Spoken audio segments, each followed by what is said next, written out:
আমগো মেয়েদের জীবনে আপন বলা জিনিসটা কিন্তু একদমই নাই। যেমন একটা মেয়ে ছোটোর থেকে বাবার বাড়িতে বড় হইয়া শ্বশুর বাড়িতে আয়ে কিন্তু শ্বশুর বাড়িটাও আপন হয় না। তো হ্যালো এভরিওয়ান, সবাই কিরকম আছো? আশা করি সবাই ভালো আছো আর আমিও বেশ ভালো আছি। তো এখানে ঘুম থেকে উঠে প্রথমে বাসি উঠানটা ঘর ঝাড়ু দিয়া লইছি, তারপর এখানে বিছনাটাও সুন্দর করে উঠাইয়া লইতেছি। আর সকাল সকাল বিছনা পাচ্ছি গুছাইয়া রাখলে দেখতে যদি আমার ভিডিওটা ভালো লাগে তো একটা লাইক আর একটা কমেন্ট করতে কিন্তু ভুললো না। তো যাই হোক, এদিকে দেখো আমার বিছনা পাটি গুছানি শেষ, তারপরে সোনুরে রেডি করে দিছি, ও স্কুল যাবির লেগে রেডি হয়ে গেছে। আর এর এখন এক্সাম চলতেছে, তোমরা সবাই আশীর্বাদ করে যাতে ভালো করে লেখে।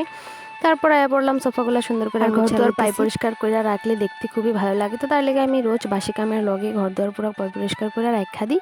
তারপর এদিকে আমার সোফা মোছাটা শেষ হয়ে গেছে, সোফা মোছা শেষ করে তারপরে আয়া পড়লাম যে গডরেজটা সুন্দর করে মুছা লইতেছি। রোজ দিন কিন্তু মুছি না, যেটা সত্যি। সপ্তাহে 1-2 দিন আমি গডরেজ মুছি, গডরেজ শোকেস ওইগুলা। তো তারপরে এখানে চকির তলে সুন্দর করে ঝাড়ু দিয়ে দিতেছি। আর ছোটো বাচ্চা পোলাপান থাকলে তোমরা তো সবাই জানে কত পরিমাণ লেত্রা করে। দেখো চকির তলের থেকে কত খেলনা জিনিস বার হয়েছে। তো সুন্দর করে ঝাড়ুটা দিয়ে ছোটো মোটো কাজ করতেও কিন্তু বহুত পরিমাণ টাইম লাগে। ভিডিওটা কিন্তু হয় 1-2 মিনিটের, কিন্তু কামগুলো করতে বহুত পরিমাণ টাইম লাগে। তো দেখো কত পরিমাণ ধুলা বার হয়েছে ঘরের চকির তলের থেকে। তো যাই হোক, সুন্দর করে ঝাড়ুটা দিয়া দিতেছি। তারপর এখানে কাপড় ভিজায় একদম চকির তলের নিচে টিচেও সুন্দর করে মুছা লইতেছি। আর এদিকে দেখো সোনু বিছনার উপরে বইয়ে শুরু হয়ে গেছে লেত্রা করবার লিগা। ওর আর কাম নাই, কি করব। এখানে দেখো আমি সুন্দর করে এই রুমটাও মুছা লইতেছি, তারপরে রান্নাঘরটাও মুছা দিতেছি। আর স্নান করবার আগে মানে ভাবতেছি যে মুছা সুন্দর করে তারপরেই স্নানটা করব।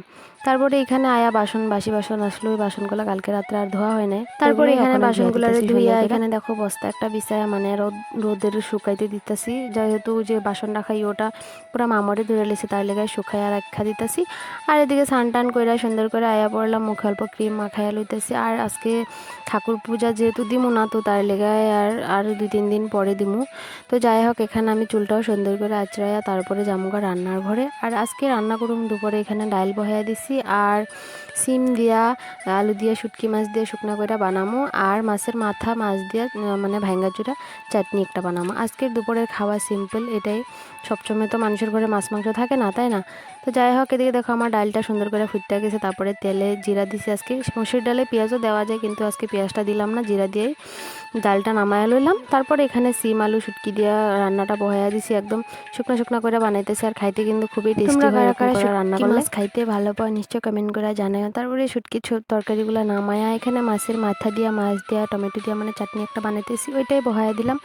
তারপরে এখানে কিছু বিলাইতির ধনিয়া পাতা আইনা দিয়া দিতেছি। আর বিলাইতি ধনিয়া পাতা দিলে কিন্তু খাইতে খুব ভালো লাগে। তো যাই হোক, এখানে তারপরে সবজি টবজি আমার রান্না সব কিছু কমপ্লিট। তারপরে বয়ে পড়লাম ভাত খাইতে। আমি কিন্তু চাটনিটা দিয়ে খাইতেছি, আর লগে রাজা মরিচও লইছিলাম, খাইতে কিন্তু সেই স্বাদ হয়েছিল। কে কে খাইবা?